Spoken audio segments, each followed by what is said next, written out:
Hello, and welcome to the Historic New Orleans Collections video series, Following the Beat on the Street, our brief look at the history of New Orleans brass bands and their connections to second lines. I'm Dwayne, THNOC staff and saxophonist for Kings of Brass. And I'm Danny, the Knox staff and musicologist. We're here in our current exhibition, Dancing in the Streets, Social Aid and Pleasure Clubs of New Orleans. Looking at all these photographs of club parades, I was thinking, you can almost always hear a second line before you see it coming down the street. Yeah, what would a second line be like without a brass band? Probably a big communal walk down the street. Here's what we've discovered. New Orleans brass bands are rooted in tradition and fueled by innovation. They're the lifeblood of second lines. By the early 1960s, the brass band tradition was at a point of transition. An older generation of musicians was beginning to pass away, a few long-running bands had disbanded, and popular music tastes were changing. Some musicians worried that this would mark the end of the tradition.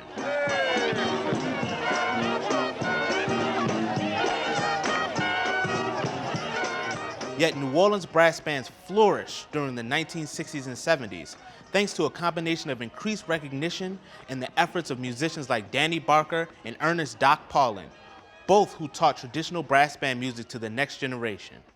In the late 1970s, these younger players created new bands like the Dirty Dozen, transforming the brass band scene with their faster tempos, innovative repertoire, and style of dress. New Orleans brass bands gained international recognition through the growth of the tourism industry. City promoters hired bands to perform for out-of-towners looking for a unique cultural experience.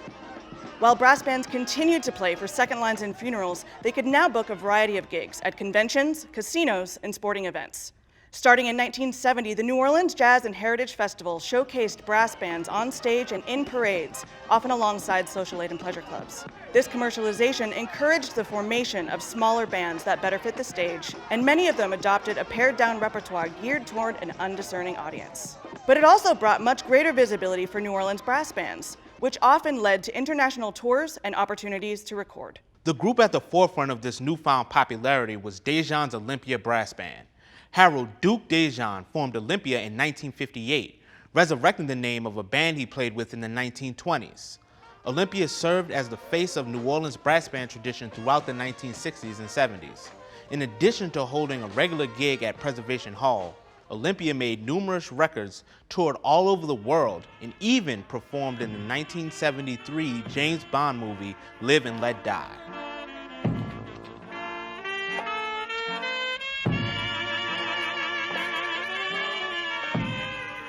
Olympia musicians were also innovators.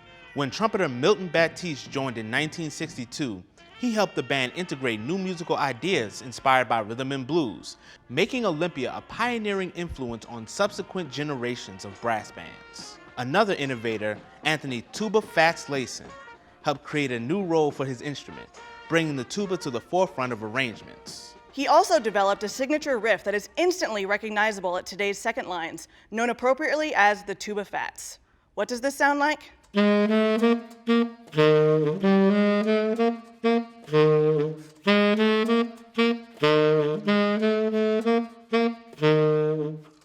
Cross-generation mentorships in this period proved vital to the perpetuation of New Orleans brass band music. As a band leader, Ernest "Doc" Paulin is credited with training dozens of young musicians over a career spanning almost the entire 20th century. By the late 1970s, Paulin's band was one of the most traditional groups on the street.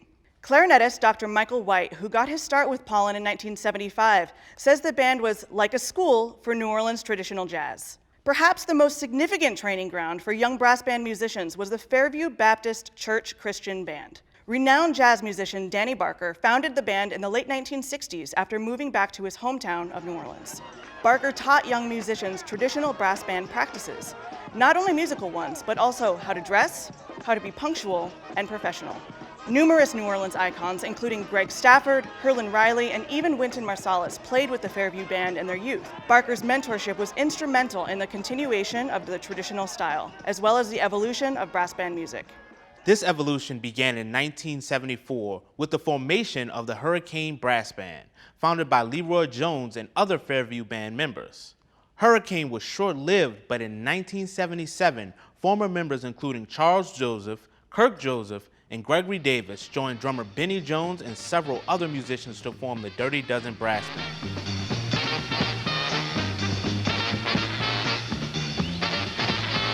The Dirty Dozen revolutionized the brass band scene. They incorporated bebop, contemporary Latin rhythms, and funk into their repertoire. They covered popular radio hits and composed their own songs.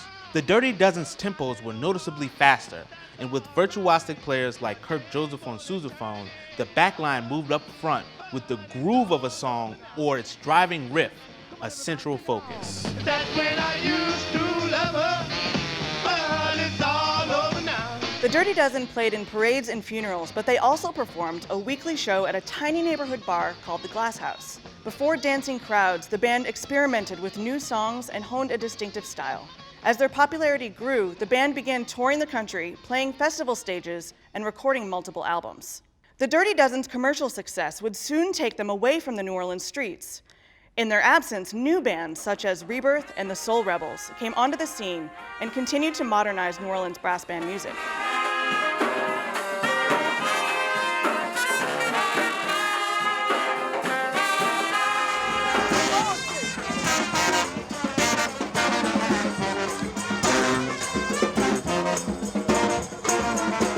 But the traditional style also remains, carried on by a number of musicians who got their start as young men in the 1970s. Keep following the beat on the street to our last video, where tradition and innovation continue to mark contemporary New Orleans brass band music.